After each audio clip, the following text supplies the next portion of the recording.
Episode 9 has begun, and here we're sitting with Marquise, and we are also sitting with co founder Colin.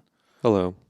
And we're going to try and do some NPR type sounding vocals on this episode. No, I'm just kidding.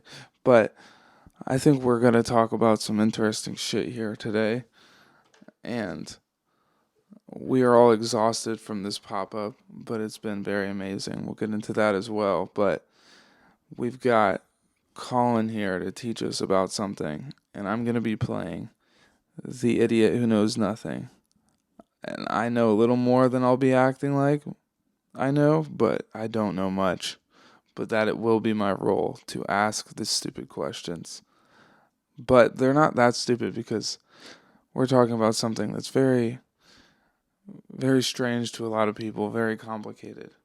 And I didn't know until recently the answer to some of these questions. But yeah, NFTs, baby.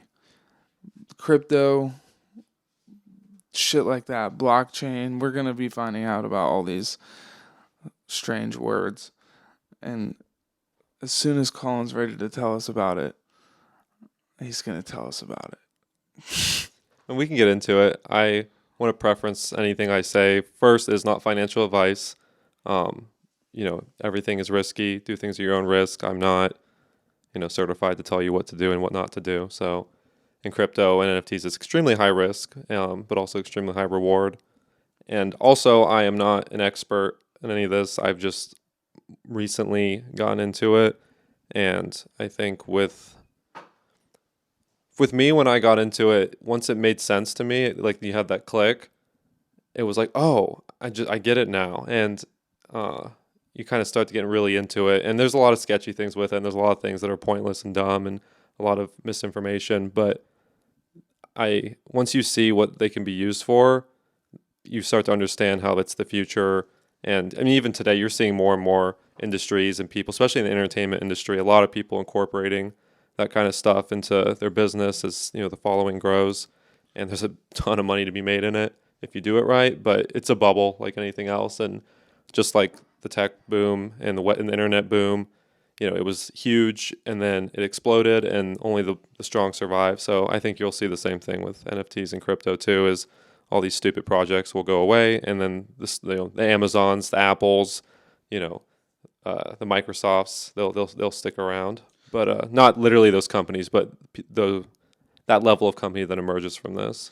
Yeah, and I mean, what really hooked me into the NFTs and all that stuff is that click that you were talking about. I don't think it's very I don't The think it's clip. marketed very well what an NFT truly is and what its purpose is, because there's so many people who still think that it is just digital art. And it is digital art, but it's much more than that. And on top of that click being interesting, there's money to be made here. It feels like we're on the brink of a gold rush when it comes to NFTs and understanding crypto and things of that nature. Like, I mean, I don't know if you want to be the first to say it, but I didn't even know that NFTs were practically like a key. And Yeah, so let me just so people can we can understand what we're talking about more.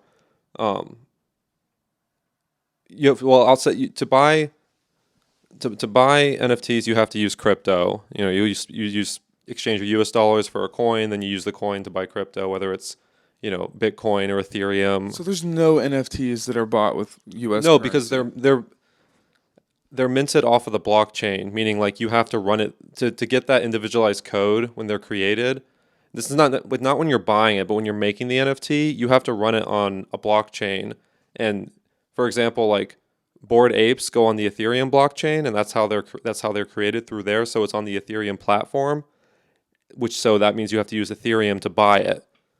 Um, I'm sorry, to mint it and to buy it. So to create it, you're using it through Ethereum, and then to buy it, you're just buying it on their exchange because they're exchanging the information that created the image or that the image was launched on to somebody through that chain, and that chain would be Ethereum or Bitcoin or whatever. It's kind Simple. of hard to No, yeah. I'm trying to think of a good analogy. Blockchain is like practically a wallet for your cryptos, isn't it? Well, no, not really, because a wallet is just what holds your different cryptos, and that's individualized to you. Um, but the blockchain is just and this is where I can't answer the super technical questions on like why, but it's basically for layman's terms, if you do something on a certain blockchain, that's where it is. Like you can only buy Bored Ape with Ethereum. Obviously, you can trade your other coins into Ethereum and buy it. You could trade your US dollars into Ethereum and buy it, but it's going through Ethereum because that's what's digital. Like when you have the money, you have your crypto wallet, and you have to buy. Yeah, so so people aren't confused what we're talking about, I'll just explain what the functionality of NFTs can be. And this was kind of the click moment for me. So you people have the misconception that you're just buying a picture, and in some sense you are, but that picture contains like a unique code, the one of one code, the thing that makes it the only real one, like attached to the image. Um, and once that code is in your wallet, your crypto wallet would be the equivalent to like a bank account, but it's for your crypto. So you just have your different coins in there, and you can have US dollars in there. Your It's little just where deck of cards. yeah, it's just where you store your digital asset, because it's crypto's not tangible, like it's a digital thing. Um, so it's just like you can just think of it as your bank account. Can you make And an NFT or like background for a computer? yeah, you can. Oh yeah, you can use the image in it, but that's not necessarily Yeah, like none of the value is held in the image itself, which is what a lot of people exactly. think, I believe. Yeah, no, exactly. And it's an easy meme, what you can just copy, because you could just copy paste the Bored Ape and, oh, I have a Bored Ape. It's like, well, you have a copy of one. Yeah. And, but so we don't get off track. So you have a unique code attached to that image. And we'll use Bored Ape as an example. And for people who don't know, those are the ones that exploded, and they're like, those, literally apes, like cartoon apes. I believe Eminem has a Bored Ape NFT as his And profile yeah, they picture. broke records because, they sold for $200,000. I think the highest one was like $1 million. Do you know who holds that? I think Holds what? Takeoff, like Who spent the most? I have no idea. yeah, I think all the Migos have a Bored Ape too. I'm just listing off famous people that I've seen buy them, but Yeah. so pretty much a Bored Ape grants you access to a big group chat or Discord with all those people that hold a Bored Ape or whatever they're called. Like you can, Yes, the Ape Yacht Club is who. yeah, you have like access to a chat room where you can talk to those people. So when you buy that NFT, not only are you getting your little fucking ape, you're also, it's like it acts as a key to that chat room. So that's a little bonus, little prize that you get alongside the purchase of your ape. So I didn't even make that connection of, oh, you are buying digital art that gives you access to blank. Like there's a bunch of different ways that they've been used as keys or whatever.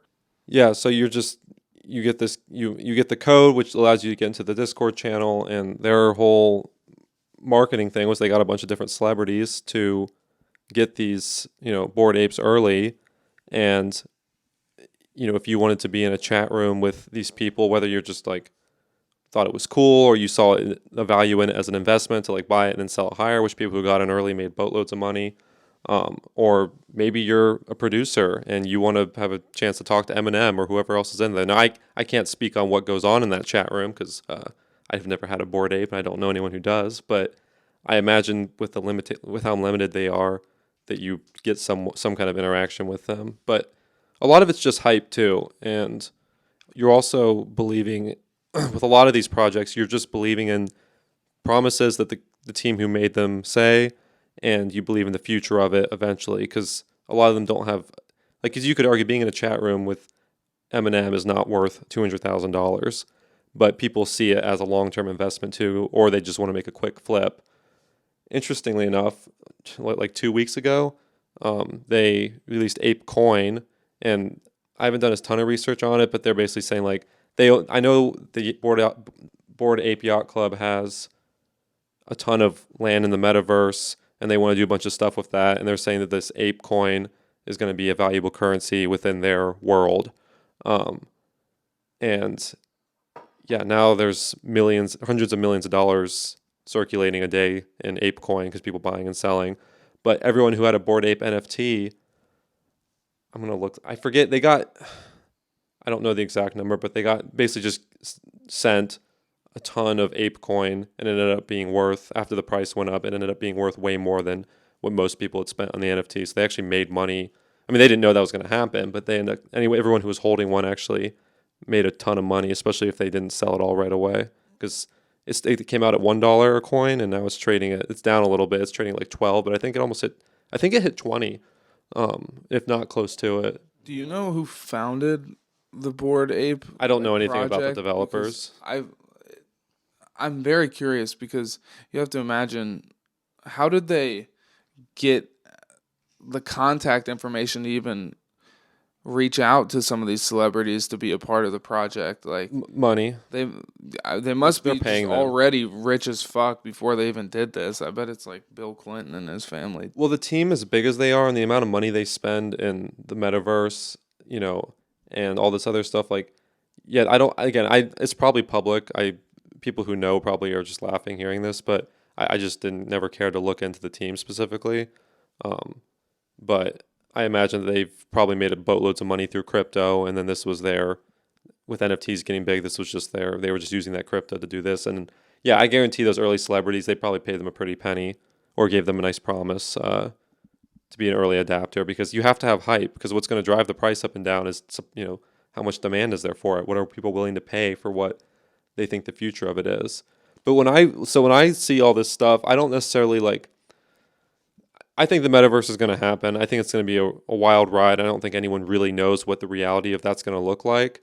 But I didn't have that aha click moment, because I'm like all in with the future of the metaverse.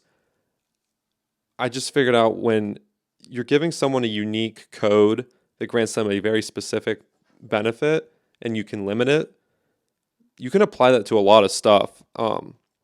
Immediately, like, my mind was like, you could fundraise a business off NFTs. Like, what if, people bought an NFT, you made a bunch of NFTs and you sold them for whatever price, and you only made a certain amount of them, and people buy it all, and you could use that money to like grow your business. And then as a reward for people buying those NFTs, you could offer some kind of benefit in your business, whether it's like on the lowest level, it could be like, okay, if you buy our, $25 NFT, you get free shipping and whatever discount if you're just holding one of these NFTs. Or a fucking Hilton NFT, and then you're like, okay, we're making this new hotel, buy our NFT, and then you'll have access to a room whenever you want. Yeah, or just fun stuff, or even like I think it'd be interesting to have people buy them, and then like they get some kind of perk in a profit sharing kind of way.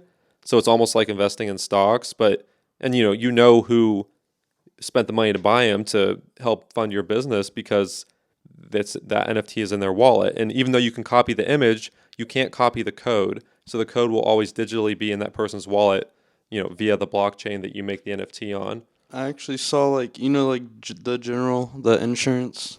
Company. Yeah.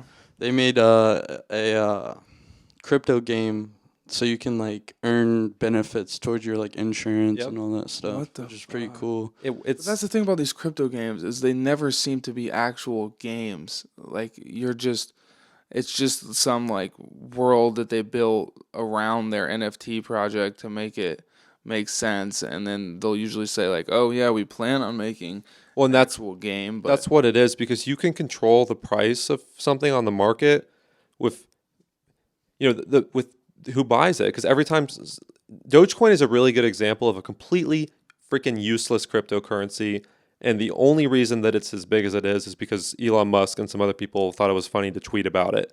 Like, you're talking about coin that I think they're trying to make a utility now, but before it blew up, you're talking about coin that literally has no utility. Like, it's based on a meme. Like no, and they made it as a meme too. Yeah. And you can make a coin in 10 seconds if you know how to do that. But it's literally useless. But what made it so big is people just thought it was funny to buy it, and they started buying it. And every time someone buys it, the price goes up. And then, the price goes all over the place because people who had it early, it's going up like, oh crap, I got to sell it. And they sell it and it goes down. So it spikes all over the place. But, you can make money in Dogecoin, but I wouldn't recommend it because eventually all the people might wake up and be like, this is so dumb. Why are we putting money in this? I'm 30 now and I own 30 Doge. 30 Doge. But, which reminds me of your entry into a couple of little NFT games. Would you care to talk to the people about the grease that you have on deck, or maybe some of the wolves and sheep that you were telling me about with these fucking NFT games?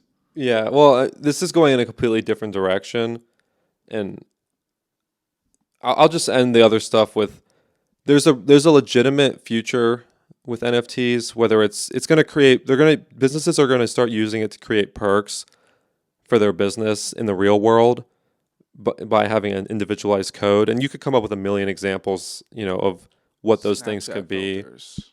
or or even giveaways, or and that happens. All this stuff happens. I'm not like, it's not adopted by a lot of the big companies, and I think the main reasons are one, a lot of people are just sitting back and seeing like, okay, where does this go? Like, who's gonna rise from the ashes? Who's gonna die? And It's gonna die. well, yeah, because a lot of the coins and projects are probably doomed to fail. People just believe in the future, but I think a lot of big companies are sitting back and like, all right, let's see what happens with this and where we might be able to fit in. Plus, another thing too is it's not. I don't want to say you have to be tech savvy to like do all this stuff, but like it requires a time investment to learn, how to set up a crypto wallet. And I'm not saying get one just to buy Bitcoin and Ethereum, but to like actually set up a wallet that can hold all different kinds of coins, and how to set up like a MetaMask account so that you can buy NFTs and put them into your wallet. Like there's a lot of things you have to do. Yeah, it's like already complicated to people, and it's Yeah. And it's even intimidating. bigger wall when you say, "Oh yeah, to get NFTs, by the way, you have to learn about cryptos because Yeah. you have to buy our NFTs with a certain kind of crypto." And it's like And a you lot gotta of do that people just give up before they even get to that point. They're like, "Oh, what's an NFT?" Maybe they figure out what it means, and then after that, they start figuring out that they have to make a what and a who, and they're just okay, fine, I give up. Like, it sounds ultra complicated, but once you really get into it, it seems pretty I mean, simple. I mean, once you understand the utility of an NFT and then how to get it, and you're on your way to it just sounds a No, lot it's like investing in stocks to me, like, not. or with stocks. Well, it used to be more complicated to invest in stocks. You have to like, call up your broker or do this, that, and the other. Now you can just do it with like touching your phone. But you can do crypto that way too. But I think the easiest way to say is it's intimidating for new people, and there's certain, especially when you don't understand it to begin with. But anyone who is interested in getting involved in crypto and is overwhelmed by it, YouTube, just watch a ton of videos, but be careful. Like, there's obviously going to be a lot of people who are trying to scam you, not necessarily by like stealing your money, but by like hyping up a project that's BS. Always do your own research, and just telling you things like, this is how I make all this money a day, and like, don't believe that. You can make money with crypto, but it's not one of those things where like you just do one simple thing and you just overnight become a millionaire, unless you're just insanely lucky. And so if you're going to start going down the rabbit hole of crypto, just don't fall down the wrong rabbit hole where you think it's quick money, because that's not really what it is. It sounds like if someone's trying to tell you it's easy, then they're lying to you. It's easy to set up, but it requires more knowledge to Easy use to make all their, effectively. like, oh, I made all this money so simply by investing in this one, and this is the only one to do, and Yeah, and they're only blah, blah, doing blah. that so you buy it, so they end up making money because they've already bought it, and now they're hyping you up to buy it, so the price goes up, and then they're going to dump it all their coins, and the price will go way down, and they win, and everyone else loses. The heads of this project have YouTube mercenaries just out there trying to teach the wrong lessons. Well, people are greedy, and it's no different than the guy you get if you get those people from the ads. It's like, I'm going to teach you drop shipping. You can make $100,000 a month. It's like, I'm not even going to get into why that's not accurate or true, but it's clickbait, and they make money from selling you bullshit. But again, when NFTs, they're gonna find a way to make NFTs more user friendly to get, and then big businesses are gonna milk the crap out of it because there was so much money to be made in it. And even as a consumer, like if you buy an NFT with a perk, you're not only are you getting that perk, but if more people find value in that perk, you can sell it for more than you paid for it, and you can flip them around. Like if you buy it for $100 worth of Ethereum, and more people want it, but it's all sold out, you can I'll try someone buy mine for $500, and people do that, and so that makes it more fun. So maybe if someone wants to get started and try their hand in NFTs, maybe you could tell them what some of the NFTs you've been interested in or looking at right now are. Kind of where I was going with the bacon and No, grease. yeah, I'll get into that. I don't. As far as NFT goes, I think it's also way too early to know anything. There's no project that I'm aware of that I would feel comfortable putting my money in because it's extremely volatile. Crypto's a different story. There are definitely some safe coins. And important to note too that as NFTs become more popular, crypto does too, because again, you have to use crypto to buy NFTs. And the reason for that is because the NFT is created on a specific blockchain, and that's where so like Ethereum is a blockchain. That's why that coin has value, because it's a blockchain that can support these NFTs, and that requires you to use Ethereum to buy it, or AVAX if you're on the Avalanche blockchain, or Bitcoin or whatever. And that's another reason too. It's like, oh well, crypto's a good investment because if NFTs grow in popularity, it's just going to make more people buy crypto because they have to, which just keeps it around. But so Bitcoin wasn't the first crypto to be made, was it? It's just the biggest, right? No, it's not even the biggest. I've seen coins over 100 grand. Or the most popular. Well, it has the highest market cap. But and another a thing that I thought too that got me into crypto as well is it's like before I really understood, what made me want to understand, I was like, crypto is a $2 trillion market cap. That means there's $2 trillion worth of coins floating through the market. Anything that is So that's what a market cap is how much money is flowing through it. Okay. Yeah. Well, if you took every single coin and added it together, what is it worth? Okay, I see. Yeah. So if you took all the Bitcoin in the world and combined them together, what's that number? That's the market cap. But what value do they do that math with? Because doesn't the value fluctuate pretty? Yeah. So the market cap changes every second. Oh, okay. Yeah. And it'll change because either more coins come in, or because the price of the coin goes down, the price of the coin goes up. Anywho, yeah, so it adds value for crypto. But you want to talk about the NFT games. So it's referred to as a play to earn games. This could be a whole podcast on its own, but it's just a specific sector of the NFT world where basically, I'm trying to think of the easiest way to like explain this without talking in circles, but basically a project will come out and try to get people to invest in it by minting an NFT through their project. And like if you so the one I did was Grand Theft Bacon. And that's That was my first experience. That with kind it. of is a branch out from what was the original game that they're Well, kind of Wolf Game blew the fuck up, and that's what got all these people excited about it. But basically, what it is you're buying these NFTs. So I'll use Grand Theft Bacon for example. They said we're gonna make 10,000 Bacon NFTs for this phase 1. To get one Bacon NFT, you have to pay 2.5 AVAX. AVAX is a coin because this game is on the Avalanche blockchain, or AVAX. And so in 2.5 AVAX at the time was like $220 ish. And so you essentially give them $220, you get one Bacon NFT. And during the first phase when they're minting out, when they're selling out all these 10,000 NFTs, nothing's happening, but they're taking all this money and they're basically pooling the money into a token, and their token is Grease tokens.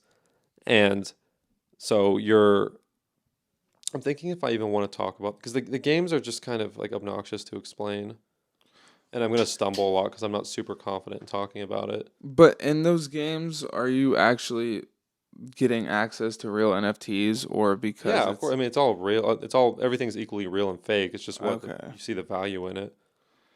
But I just think it's interesting that they're making NFT projects that are kind of centered around a hypothetical game that doesn't exist yet, but the real game in the beginning is just pretty much manufacturing NFTs and things of Well, value for yourself. And they're creating a whole economy because you're investing in it, and that's like the pool for the economy. Obviously, the developers take their cut, but they're taking all this money and they're pooling it together. And you're once the game starts, the you stake the bacon, and basically when you stake something, you're taking it out of your wallet and putting it on the blockchain to help process the blockchain, and as a reward for that, it's generating you a token. In this game's case, it's the grease token. And the grease token can be used to mint more NFTs to earn more grease, or you can sell your grease token for whatever the US dollar value is. Well, no, you would sell it for the AVAX value, and you could yeah, convert the AVAX into US dollars. Okay. But what controls the price of the grease token is that early investment and how many people are buying. Because once the 10,000 is gone, because you're buying it with AVAX, the only way to get a bacon NFT is with grease. And the only way to get grease is either to have bacon NFTs or go and buy the grease token on your crypto exchange. So they create these games, and then people want to get involved in it, which causes them to buy the grease token. And then the early adopters of the game who invested in it make money because people buying the grease token makes the grease token go up in price, and you have grease token because you have this bacon NFT generating you grease token. If that kind of makes sense. What's super risky about it though is if people just wake up and it's like, okay, or everyone just sells their grease token and nobody's buying it, the price just goes to zero. So you're believing in this project to keep making new updates to keep essentially, hyping it up and yeah, everything. essentially keep the economy stimulated. And they've done other things to do that, but like I said, I don't want to make this whole podcast about NFT games because that's a whole nother conversation, and that's something that I honestly would recommend nobody do. Wolf Game blew up. People made a crap ton of money. There's a ton of copycats right now. I played one just to kind of get a feel for it. I made my money back, and I'm making a little bit on top of that now. But do I think this game will exist in 6 months? No. They're saying like, oh, metaverse this, metaverse that, but like, do I? No, I have no faith in any of these NFT games. If you know what you're doing, you can get in, make some good moves, get your money's worth, meaning break even on it, and then from then on, I'll just ride it out. And even if you only make $50, like, hey, it's something. What do you think it really means when somebody says they're gonna have land in the metaverse? Like, what do you?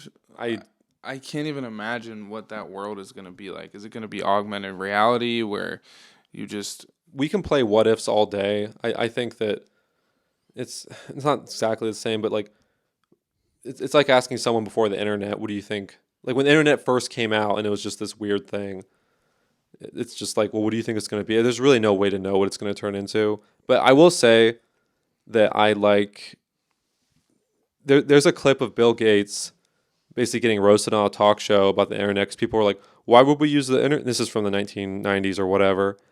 Why would we use why would we use the internet? Like my radio works just fine, or why would I do this? I can go to the store just fine. And because people tend to make fun of something or think it's stupid when it's so new, and or when they but then don't it want to just admit their ignorance? well, people don't like change. And something like the internet, if you grew up before the internet, that was a huge change. And there was a lot of BS involved in it, and there still is, but it's a mainstream part of our lives. And I think it's foolish to deny that crypto and NFTs won't. It might not be as big as the internet. I don't think I don't think it's ignorant to say that it's going to be something that's going to be heavily involved in our lives, but we definitely have to go through the storm of all the BS flying around, and we have to wait for all the bad apples to die and people to understand more so that it can really formulate and take its position in our world.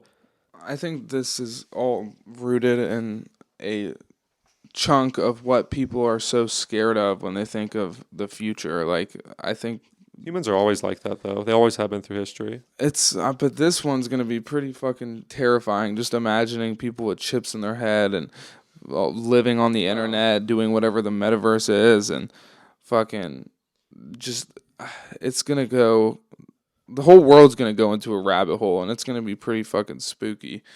But I can dip my toes into the NFTs. It's a little less scary than imagining people living in a metaverse, whatever that be.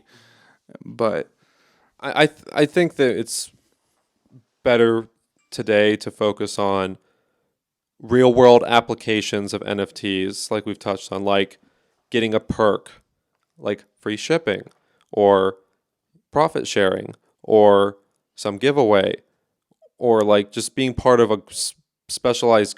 I mean, a good example too is, so like if you're, let's say you're super into cars, Lamborghini, Ferrari, Porsche. If you want the super rare ones, you have to be on their VIP list, which means you bought a lot of cars from them before. I could see a perk of an NFT. It's like, oh, Porsche comes out with. There's a thing called the Porsche VIP Club. Basically, they call before a car comes out, like a new limited edition one. They'll call you and be like, hey, we're making this car. Do you want a spot? And people will say yes because they know they'll sell out quick. Even if they don't like the car, they'll sell it for more than they paid for it from the dealership. I could see a thing where Porsche could be like, oh, here's 150 NFTs. Once they're sold out, they're gone forever. And everyone who has one, you get first dibs on the new cars. And people would buy that because maybe they love cars, or maybe they don't even care about cars and they just want to be on that list, because if they're on that list, they can get the car first. And then if it's a $1 million car, which yes, they do make cars that much that are new now. If it's a $1 million car, they might buy it for that. And then someone else who's not on that list might want it bad enough to give them 1.5 million for it. And that already happens today, but NFTs is just a way that you could condense that more. could you imagine what kind of awesome NFTs the Scheuneman brand could make? Or We're thinking of ways. it's let me just drop a tiny little hint with that sentence right there. Just imagine some of the things that we could do with that.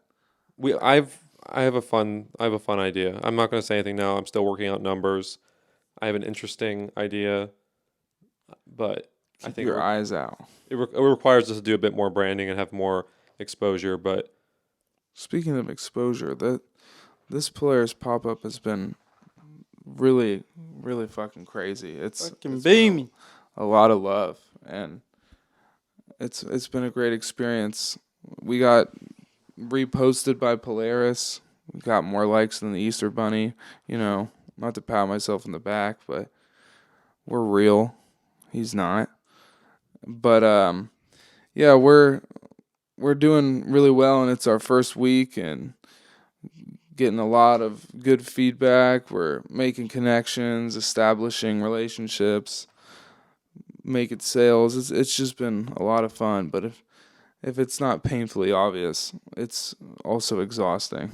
A lot of people keep asking me when we're there, or when they can come see us. When the mall opens, we open. When the mall closes, we close. So for the next 2 weeks at this point right now, we will be just a part of Polaris. So come catch us right around the corner from Saks Fifth, and right across from the Columbus Zoo play area in the mall. And we will show you around, and you can see some quality clothing.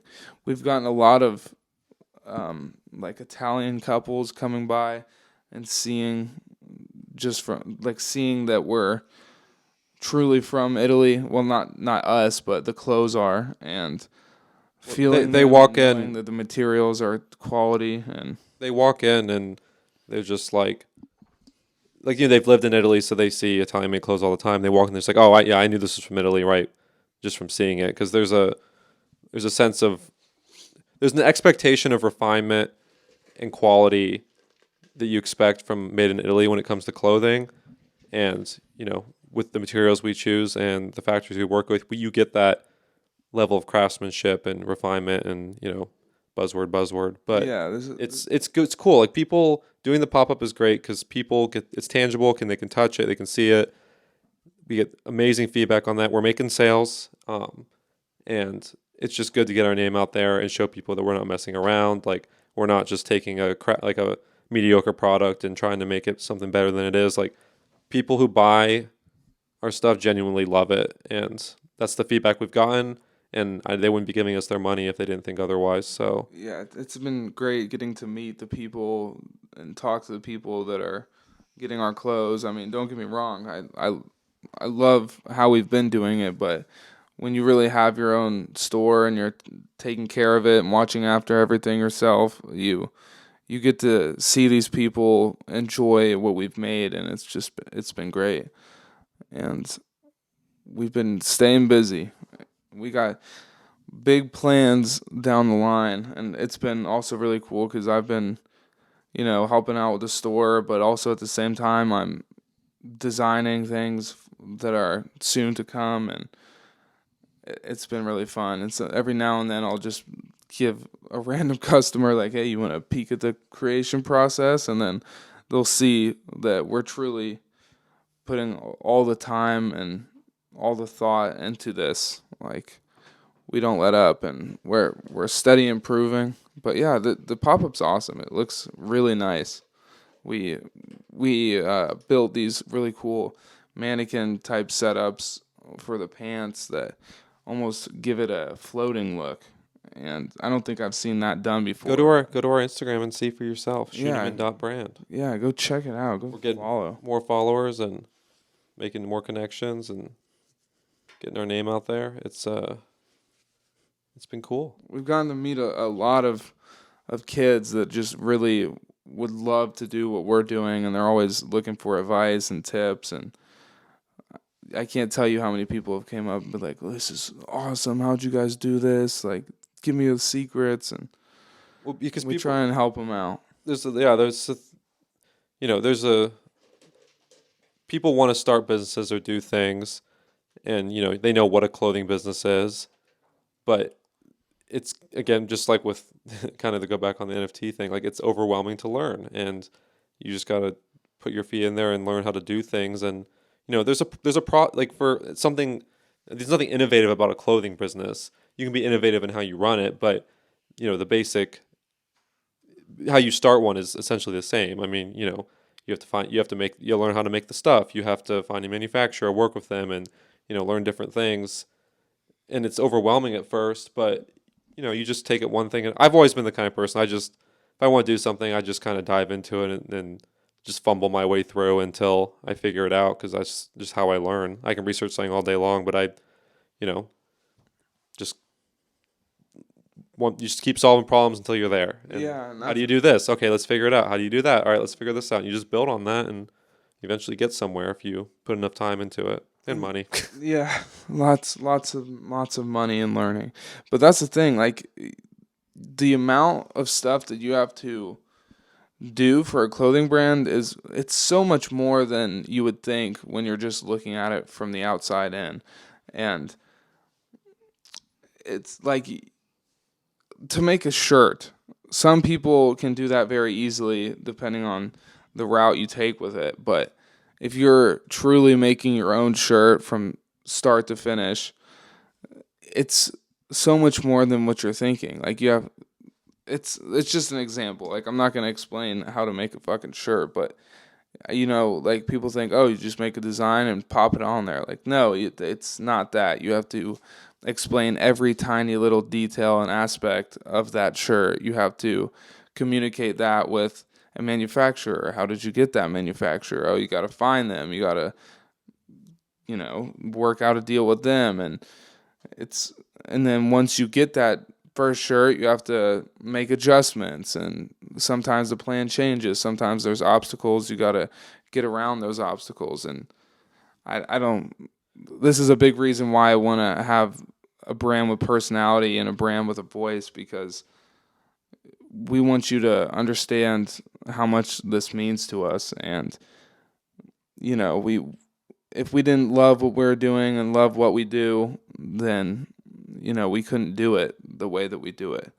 Speaking of that, what about the varsity jacket? What's the dealio with that? It's it's a sad dealio. It's kind of like when you ask someone what's the deal with your dead relative. It's It's just a goner. I mean, we it's gonna come down the line, but it's not. It was we were supposed to have a nice, clean varsity jacket in this drop, and it's just not in this drop. But we have many, many drops to come, so I'm sure that that jacket will be resurrected. But with the amount of ideas I have in my head and the ideas we have down on paper and actual finished tech packs, even I don't know if we'll be going right back to that jacket, or it's going to be a minute until people get to see that one. But, if you want to get a little peep at it, it does show itself in the promo video if you want to get a little peek at a prototype. I want to touch on too to go back a little bit. Making a shirt is not difficult. It's just the process. Oh, trust me, it is. The process of going through it can be overwhelming. It's not difficult in the sense that you decide the measurements you want for it for the achieved fit, like where you want the hems, how long you want it, how tight. Like it's just all the measurements that make the shirt what it is. There's nothing difficult about that. It's just the time investment in getting it how you want it that way, and you can go off generic examples to achieve that. But the intimidating part is finding a manufacturer to work with, how to communicate them, because it can be scary to like even try to talk to them because you don't want to, sound like you don't know what you're talking about. And it's also a lot more difficult when you need to know, like you need to be making something different and quality. Like, yeah, you can. Well, that's just product knowledge on learning materials. Yeah. And it's just a time investment. It's not, like I said, it's not rocket science. It just requires time to learn. It's not like super complex. It's just learning the little nuances of doing it. Shit. I mean, like, you were making something, yesterday? When you're making anything from scratch, it takes time to do it. Yeah. Well, I was just saying, like, after all the time of you guys, like, making this stuff, like, Julian made something fairly fast, not even in a day. And if he stamped that on a shirt right now, I would cop. So, yeah, but that's. I'm not talking about that, it being. But it's also the the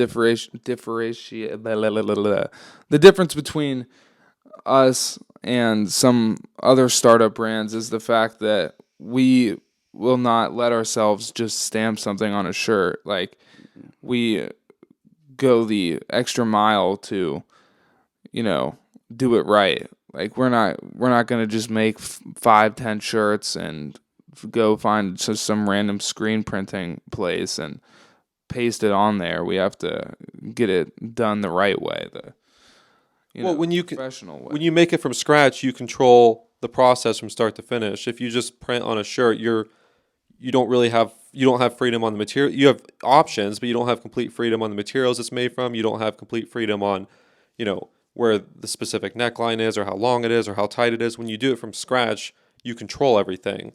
So you can control the quality, you can control the exact kind of cotton, you can control the exact kind of fit you want. And, you're paying skilled people to do that for you on a large scale. So you're getting that. If you do like teespring.com, you choose from like 4 different options and maybe a couple different materials, and then you're just at their mercy from then on out. You don't really have freedom there. Like, yeah, you can pick what design. You're not a designer if you chose the color of a fucking t-shirt. You're going the lazy route essentially if you do that, and going the lazy route doesn't get you very far. If you're just selling basic merch for, like if you're a big podcaster and you just want to sell basic merch, there's nothing wrong with doing that. It's just you're not a clothing designer. And these are some of the reasons that we touched on are also some of the reasons that we literally can't sell our stuff. Like a shirt, you may think, oh yeah, it's like 5 cents to make a shirt. No, it's not. It's also not quick either.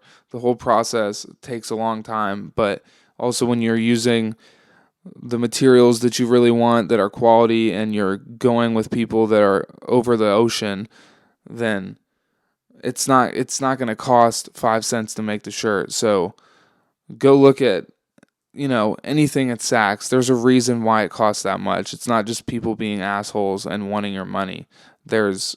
It costs a lot to get something done right. And when I say cost, I don't just mean money. I'm talking about time and just hours and hours and hours of thinking and Well, I mean, I can give you real numbers on our T-shirt. I don't mind doing that, and it's. By the way, what I was working on was a little something for our possible Love You drop. If I haven't made this clear at any episode or at any point, the Love You, that's like our slogan. That's our just do it. And it's love, comma, you, period. And that means you should love you. Like love yourself. And it's almost like a play on, like how you sign something like, oh, at the end of a letter, love dad, love, Adolf. But no, yeah, so it's love you, and that's about loving yourself. And one of the things we want to do with our clothes is, help you get a step in the right direction of feeling comfortable with yourself, loving yourself, being like, being comfortable in your own skin, but you're being comfortable in your own goose tee or your, calfskin biker jacket. If anyone finds it interesting, the granted, I've had people say that they can't afford to buy our stuff, which is completely fine. I get it. I've never had someone tell me I'm being an a-hole for pricing it that way. But if anyone's curious, like the landed meaning the cost of basically to get the shirt from the factory in Italy into my hands, the shipping, the import taxes, the labor, all of it. It's pushing $30, and obviously, well, if you do this in China with cheaper materials, it's much cheaper, but cheaper workers as well. We don't. Well, that's what factors. With That's what factors into it. Is the material itself, the raw material itself, is more expensive because it's nicer. The people making it are treated right and paid fairly, so the labor cost is higher because their time is more valuable. Well, it's not even just that they're more valuable. They're compensated by their employer more fairly for their time, which on the back end makes us have to pay more. And so you factor all that in, you're paying a decent chunk for a nice product. Well, then Italy likes to slap you with around a 15% import tax. So you're paying more money on top of that. And shipping overseas in large quantities is not cheap either. So that's why all these things add up. And, one shirt in our hands ends up being close to $30. Well, we have to mark that up enough to obviously make profit on that shirt, but there's other expenses with the business too. I mean, when we ship to customers, we're not making money there. We're losing money most of the time, especially because we do free shipping over $150. But even when they pay it, we still lose money on that. We have to acquire customers, and to do that, we have to pay for ads or do things like the pop-up. Our customer acquisition cost is high because we're new. And we have to sell at this. Honestly, we should be selling it higher. I'm just trying to price it in a way where people can get into the brand and see that we're not messing around. But $75 shirts will not last long. It's not feasible. We'll die if we do that. Not to mention, like the back end of that goes back into making more things for you guys, like more drops. Oh, we don't pay ourselves anything. Everything gets reinvested back in the business. No, we haven't touched a dollar of anything made from this. So we're not going to do that for a while because we want to continue to grow. And there's no other we option. have big goals, and to get those done, we need to keep funding the business. And I'm just so excited to get new product in our hands. Like, thank you to everyone who has supported us thus far. It's with much love. We really appreciate it, and it's obviously cool because the money keeps us alive and keeps us doing what we love doing. But also, it's cool to have somebody buy something that you made and them actually enjoy it a lot. Also, I gotta say, this is the love. Like, you can't put into words how good it feels. All these nice feedback, all the smiles, all the people just being happy for us, people wanting to do anything they can. And I totally understand not being able to shell out some money to buy yourself something. Like I've been there, I am there, so I get that. But I am, as much as I love I love the love, I also definitely can see the, you know, the shitty attitudes, the side eyes, the, taking, not taking a second to, do something like free support, like, just give some feedback, give a little shout out, like a picture. But I'm not sure where I was going with this, but pretty much they choose to take that time that they could use doing that and instead, give you shit, make a joke, or just do the opposite of support. And I'm definitely going to remember that. So just, it feels great to have someone cheer for you or just be there for you and understand what you're trying to do, believe in you and stuff like that. And it definitely feels really shitty when people you thought were close and people you used to call your friends just really get an attitude when you try and chase a dream. And I feel like that happens way too much. Like, people chase their dream, they try to do what they think is going to make them happy in the end, try to make a future for themselves. And then the people around them either get jealous or start, distancing themselves, or, oh, you don't make time for me. Am I not important? Am I not a priority? Like, why do people have to be so selfish? Like, just, why can't you just look at the big picture? Like, nobody's not a priority, or it's not that someone's not important. It's just that you gotta keep moving. You gotta keep pushing every day to try and accomplish goals when they're big, when they mean something. And you can't just stop to party every time somebody wants to party. Like, you can't. Going off on a bit of a rant, but the bottom line is I really, really, really appreciate all of the support, and it's been really amazing. And the other side of that has just been really eye-opening. So it's only been a good experience. Well, it's not surprising. I mean, you can't get held like people are gonna like and dislike. There's gonna be people who dislike what you do, no matter what you do. And when you do it publicly like this, it happens. I mean, you can't even give it any attention because there's not a person in this world that does something publicly and nobody has a problem with it, or nobody has something mean to say. Yeah, if there's nobody with a problem with what you're doing, then I think you're doing the wrong thing. Well, it's just not even that. It's not even. People just like to cause problems where there aren't any, and I also think it's just human nature. It's sad, but it's true.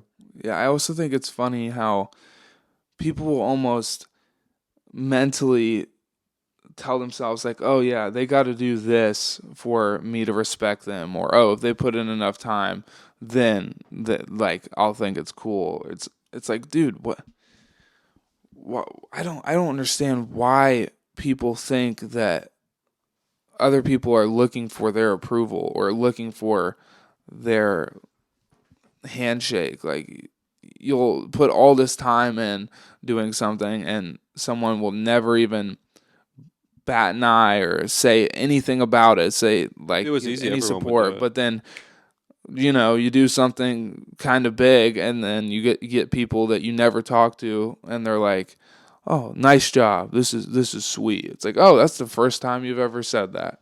So what are you trying to do? Are you trying to, like, get your foot in the door? Because trust me, I'm writing down all the people that were here from the beginning and all the people that weren't. But yeah, I'm not a hater. It's all love over here. But it's very shocking. People show their true colors at Interesting times. I expected it, so it's just not shocking to me. Yeah, no, I just Right. like I mean, I've never had a negative experience, and that's not to say that I'm sure there are people out there who've seen this and say things amongst themselves, but publicly or to my face or to him, like no one's ever said anything mean to me.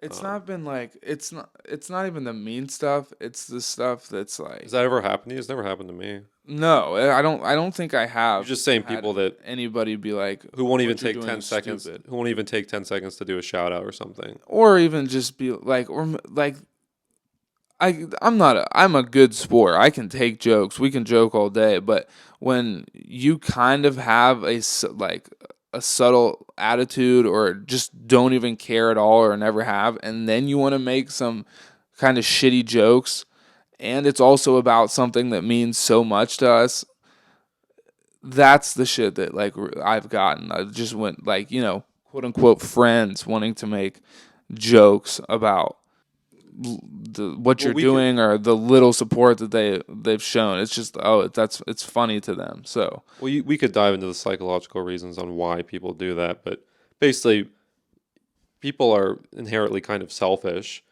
I'm not saying every person is a selfish asshole, but like by default, we're all a little bit selfish, and there are people who don't control that, and when something's not about them or they see something happening that could be cool that doesn't involve them, they get shitty about it, and they instead of being an adult, they just let that manifest in other ways, like making side comments or whatever. But yeah, because and they people feel entitled to because like a cut. if they were a part of it, they wouldn't be acting that way. Because again, people all in the back of our in back of every whether people want to admit it or not, in the back of all our minds, we think, what how does this affect me? And then not some people do it in a horrible way. I'm not saying that every person is out for themselves, but we all think about ourselves in the perspective of certain situations, and we can even still be supportive and nice and be genuinely happy for people, but we're all trying to do things for ourselves, and this world sucks. So sometimes It's if that someone's little doing demon on your shoulder. well, yeah, if your life sucks and that's terrible, but if it does and you see someone doing something and you wish you were doing something, if you're not mature enough to handle that emotion, you can let it turn into anger or resentment or things like that. And You I should let those emotions turn into fuel. That's always well what I've felt. yeah, Is you should, if you're really mad about something or you feel like, or let it motivate you. It doesn't even have to. that's what I mean Yeah, by fuel. Like it's you gotta pick yourself up and use that energy, whether it be anger or sadness, and just put it into something that's going to move you forward or going to get you out of that slump. But some people don't really know how to do that conversion, and they end up just well, yeah. shitty. Every bad emotion left untreated turns into a different bad emotion. I mean, I'm not obviously anger can just be anger, but there are plenty of people who get angry and just bottle it up, and then it just comes out in some other kind of way, or they're really sad. Demon. But seriously, I mean, it's just how emotions manifest. That's Yeah, not a new fact. I guess I'm not surprised, really. I Have know faith how. in people, dude. People suck. Yeah, I mean, you got to. You have to have some faith. You can't have blind. Well, you know what I mean. It's not a blanket Yeah. statement. No, I know. Yeah, I didn't mean to make it seem like I didn't. I thought you meant that, but I guess I know how good it feels to be on someone's side or to support somebody or like give someone props for putting in work on something, and that feels great. And I used to and I still do that every chance I get. Like if I like my friends making music, I want to put them on, I want to shout them out, get their name out there, tell them that I think it's dope when I think it's dope. I'm not trying to be a yes man, but when you show someone love, it feels great. And I thought that people would want to do the same thing. Fuck is that? There's demons outside of the house right now. Sorry for that pause. But yeah, I was just expecting like, oh, I mean, people have got to see how I've treated them. Maybe they'll do the same. And that's kind of a little bit of that selfishness that we were talking about. Like I was just thinking like, why wouldn't they? why couldn't they? But no, I mean, people really won't. It's very, It's not necessarily bad. It just weeds people out that you don't want. It, it weeds people out of your life that you shouldn't have anyway. yeah. And trust me, I got weeds. I'm at the point where I have so few friends and You people I need a talk weed to whacker, on bro. purpose that, you know, We got a couple people that really want to be our friends that never have been.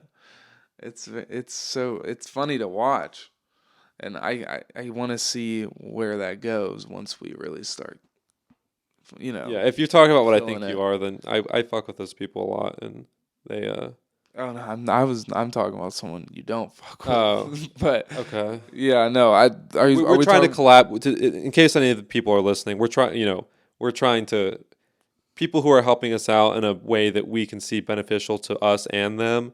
We notice that, and because when you're doing this, you network with people, you network with artists, whether it's music or production or video, and yeah, people who want to help and support us, we'll we'll collab with you and do stuff. It's cool. Like local businesses have to work together We because are we don't like have. an NFT. Once if you fuck with us, especially in the beginning, we're gonna come with those Yeah, perks. because we don't have tons of money, we don't have tons of connections. So, if we don't have a certain aspect in our business or something that could be used to help benefit our business and theirs, we're going to work with you and basically trade off each other's work in a sense, because that's just how you got to get stuff done. And we're gonna make sure you get it done, bro. you're done right. Like this is almost like a family business, and I've always wanted to think of it in a way like if you start working with us or we do something together or you're fucking with us, you're a part of the family. We're gonna treat you that way. Like we're gonna make sure that you get off well in the end of this deal, like whatever deal it be, and we're gonna just We keep don't want to treat showing anyone people that. unfairly. No, of course not. And we're here to make friends. We're not here to make enemies. This is I think a Unless big you're part unless of you're this another brand is clothing also company, just we're gonna be at your neck. yeah. And I mean, It's competitive. we're really good. And the people that we fuck with, like we have really like I think a big part of this brand is giving people a voice that deserve a voice, and we do a lot of hookups for people, and that's part of our business model. And I mean, I'm kind of alluding to a project that we have nearly finished right now, a little, let's just say, a video, but that's a part of us that we're going to continue with that really is rooted in the idea that we're going to give people a voice that deserve a voice, whether they have it or not. And like we want to come up together with anybody and everybody. Well, and I think not to sound arrogant, but I think certain people, once they see our stuff and meet us and stuff, know that we went about things the right way, even though it was the longer, the harder, the more expensive way. But when people see that you go about things in a professional way and in a way that you're supposed to, for the highest chances of success, It pays off. you're not almost not even investing in necessarily the brand, but you're investing in those people, because if you're working with people that go about things the right way and put their all into it, like those are people you want in your corner, especially if they're industries that work well together, like music and fashion or videography and fashion. The whole entertainment world can work with they can, work with each other. And you, again, like I said, when you're local, you kind of have to, because you just don't have those connections. So you make them with your local friends and you come up together. We're gonna put Ohio on the map. Not to sound arrogant, but there's not enough people from Ohio that are really on the map, and we're about to change that. We're about to introduce you to a whole fucking crew of people that you'll be knowing, and people who don't know are about to know. Like, I'm being very careful with my words because we like to be a little secretive about some of our projects. Actions but speak louder than words. So Exactly. we don't like to hype things that haven't happened yet. Trust me, I'll be here to hype every Sunday Well, no, once they do. I didn't tell anyone about the clothes for the almost 2 years we spent making them or Yeah. making the business. I tried to really keep it between just my really close friends, and because it feels that much better to just come out the gate running and be like, "Yep, this is what I've been doing. This is why I wasn't at those parties. This is what I was thinking about in the corner that one night when I was being quiet." Like, it's so cool to show people your actions. Fuck words. We don't need more people walking around saying, "I'm going to do this. I'm going to do this." It's like, what have you done today? Yeah. I don't care what you're doing tomorrow. What are you doing right now? Yeah, no, because we don't like to make excuses. We don't like to blow things up that aren't really going to blow up. We want to be genuine with people. Exactly. But And we're learning too. Like, we're learning how to podcast. We're learning how to market. We're learning how to sell in person to people now. We're learning how this is all a store. It's all learning. And something that I personally have to overcome a lot is like, you know what, Colin, just do it. If you look stupid, who cares? Like, do you make fun of a 4-year-old or not, that's about it. You make fun of a 2-year-old for falling over when they're trying to learn how to walk? Maybe a little bit, but like not genuinely mean, Yeah, no. Like, it's understood. because they're practicing. You don't just get up and start running. You have to learn how to walk. And it's a cheesy analogy. It's corny, but in a sense, like, Some people might have laughed at Pyrex, but they don't laugh at Off-White. dude, I don't care. Even if this whole podcast people are like, they sound this, that, or the other, or they're not, we're practicing, man. Come along for the ride. And, one of my favorite things to do is look at someone like Lyrical Lemonade or Joe Rogan or anything that's super big now. Go back to their first stuff. It's so much different, but it's inspiring because it's like, wow, like I'm not saying early Lyrical Lemonade Rogan sucked. is a perfect example. I'm not saying early Rogan sucked either, but it's amateur. Yeah, no, like, But they practice and they get better. early Rogan was literally like shitty quality cameras, them in a dark room getting just blasted out of their mind high, talking about whatever, and apparently him saying the N-word a lot. And We won't get into that. but it was they started at a point and now look where they are. So, You just can't be afraid to look stupid. yeah, and another example is I love growth and seeing growth of my own, and I've seen a lot of it, so I know that we're going to continue on that route. And Well, the designs that I made before the drop that you guys see now were obviously not as good as what's out right now. And then what I've been making in between drops and the stuff I literally made today, there's always growth, and that's very exciting when you're growing as a person and growing with skills. It's very fun. and it'll be fun 5 years from now to look back at moments like right now, and I'll probably be like, oh my god, I can't believe we did it like that, or I can't believe. But I'm not saying what we're doing now sucks, but all you do is learn and get better.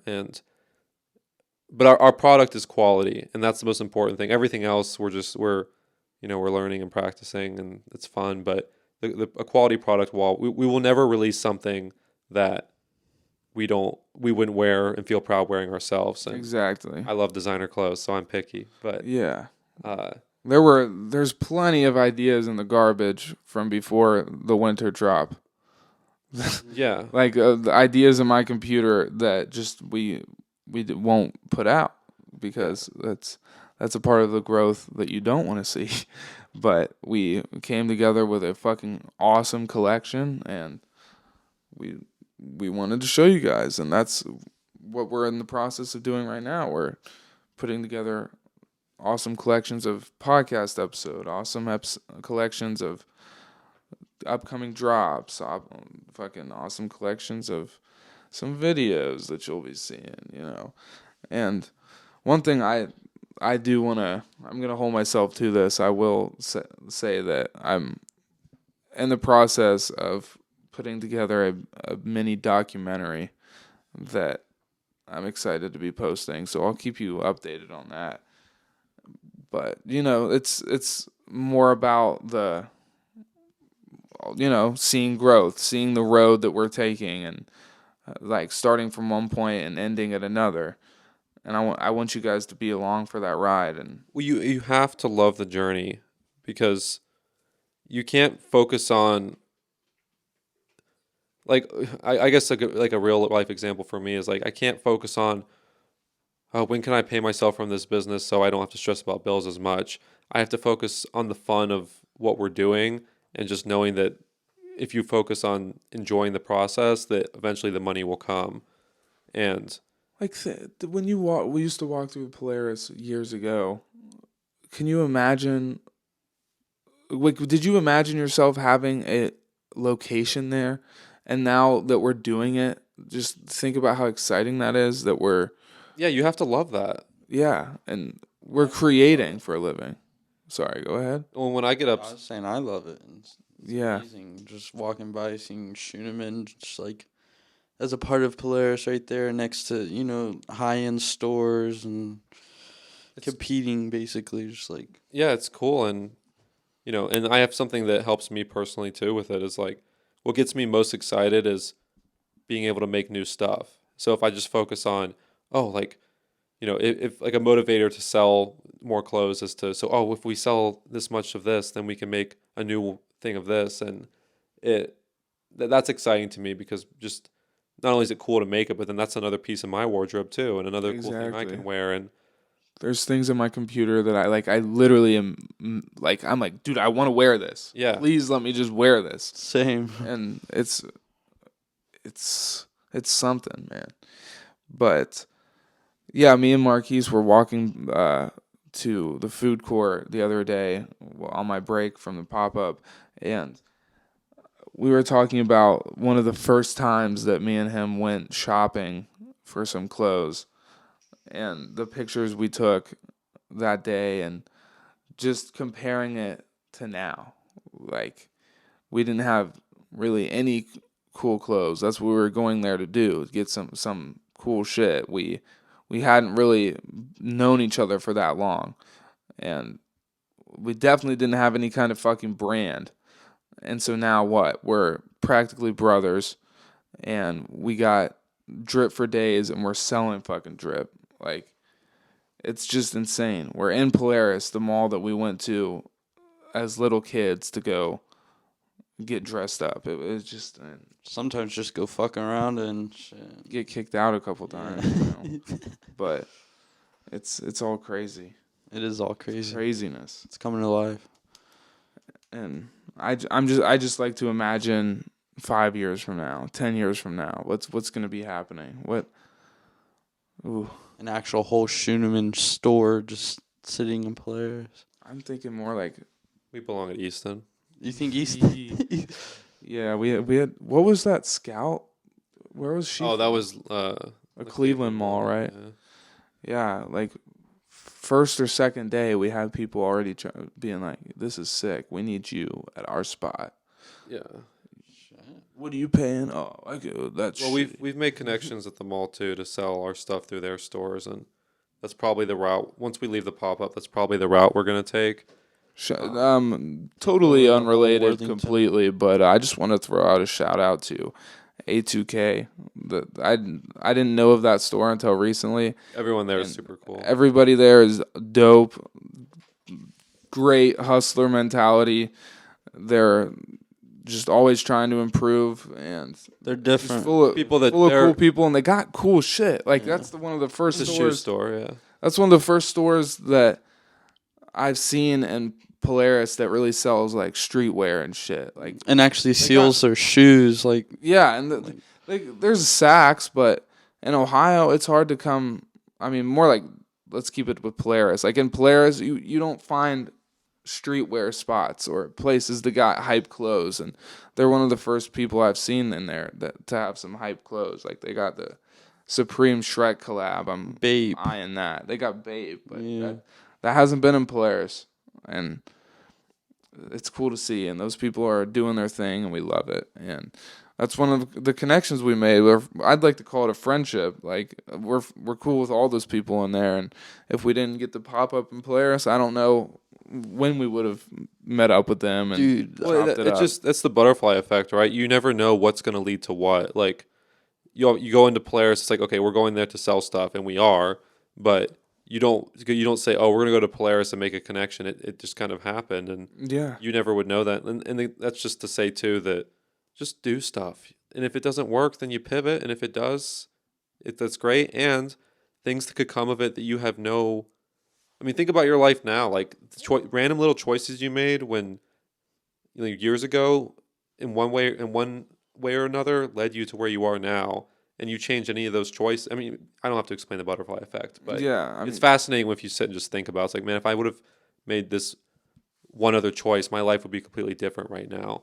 yeah. And it could be something as small as like starting a job, because a job can lead to a job, leading to meeting someone who's a friend. You take out starting that random job when you were 17, 18, 19, and all of that just changes your whole life path. yeah. Like I just want to say, if you're listening to this or anybody, like if you have a dream or you have something that you wish you were doing, like you hate your job, you just want to be doing this, you want to be whether it be like a certain art form or making music, anything. The stress that comes along with actually going and chasing that dream and doing it is so much better and so much different from the stress you have sitting up at night wishing you were doing it or thinking about how you could have been doing it. So just it may feel crazy or stupid, but do your research and just fucking do it. And 'Cause- I agree with Julian 100%, but don't get it twisted either that it is hard. Yeah. And as Elon Musk famously says, starting a new business is like eating glass and staring into the abyss. Elon Musk is a really cool guy. But that's not to discourage you, but just it's hard, and there's a reason that most people don't do it, and there's a reason that most things fail. But if you do things the right way and you plan them out and you produce a good product or a good service, then your chances of succeeding are much, much higher. And I don't. We're growing, and that's what's important. We're not stagnant. We're not nothing. We're growing, and seeing that growth is really cool, and we can't wait to continue it. And the fact that we are growing shows that people care. So Yeah. And I mean, back to what I was saying about just chasing it and, get up and hustle towards something. Before I had this brand, life was so much different, and I thought so different about like how life was or just my opinion on life as a whole. And now that I have this and that we're doing this, I wouldn't want it any other way. And thinking about it without the brand is just way scarier than, like I said, the stress that comes along with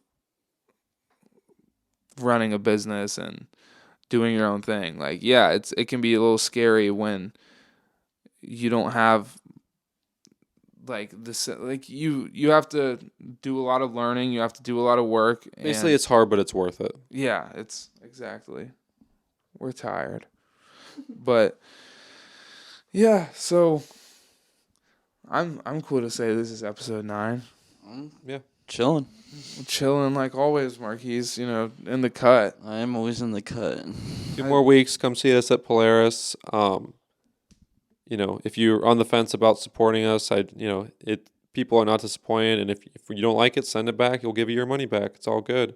Yeah. And if you're a musician or have some kind of talent or business that you think could fit into our network, Come show it to us. come show it to us. We're in the networking stage, and keep in mind, if you're on the fence about that too, that when we grow to a point, the people who help us out in the beginning and work with us in the beginning, those are our people. And we can't help everyone, we can't work with everyone, but right now we're hungry, and we're looking for other hungry people.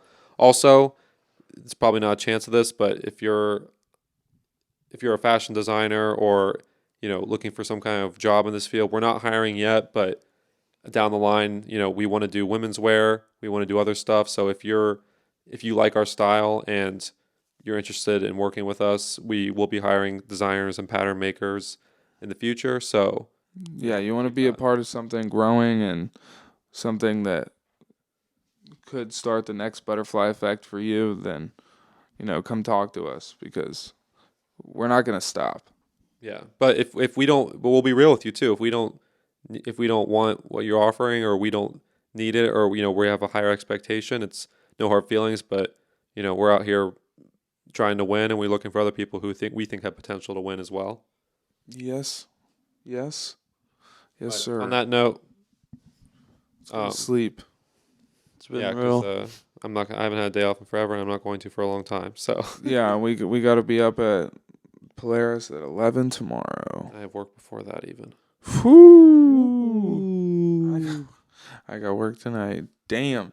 Tip your DoorDash drivers. I'm sick of seeing $0 tips. I'm about to slap the fuck out of the next person to not tip me. You know what? That's just my ending note. But There goes the DoorDash sponsorship. yeah, sorry. Ciao. Uber Eats, you can come still.